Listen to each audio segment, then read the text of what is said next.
రేపు జరగనున్నటువంటి ఎన్నికలు ఏవైతే ఉంటాయో పార్టీ సింబల్ పైన జరిగేటువంటి ఎన్నికలు, జెడ్పీటీసీ ఎంపీటీసీ ఎన్నికలు అండ్ మున్సిపల్ ఎన్నికల్లో పార్టీ సింబల్ పైన జరిగేటువంటి ఎన్నికలు, అంటే ఈ పార్టీ బీఫామ్ ఇచ్చినటువంటి వ్యక్తులకి ఈ పార్టీ గుర్తు కూడా కేటాయిస్తారు.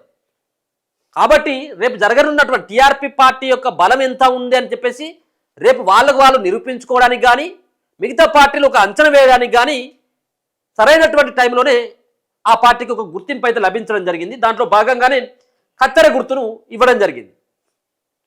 సరే వీళ్ళు కూడా చాలా ప్రపోజల్ పెట్టొచ్చేమో, కానీ చివరికి మరి కత్తెర గుర్తునే ఎన్నికల సంఘం కేటాయించినట్టుగా నిన్న ఉత్తర్వులు కూడా ఇవ్వడం జరిగింది. తెలంగాణ రాజకీయాల్లో సామాజిక న్యాయం, ఆత్మగౌరవం నినాదంతో దూసుకుపోతున్న తెలంగాణ రాజ్యాధికార పార్టీ టీఆర్పీకి ఎన్నికల సంఘం కత్తెర గుర్తును కేటాయించింది.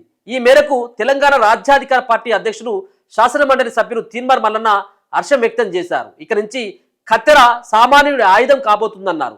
ఆ గుర్తుతో బడుగు బలహీన వర్గాల ఆత్మగౌరవం కోసం యుద్ధం చేస్తామన్నారు.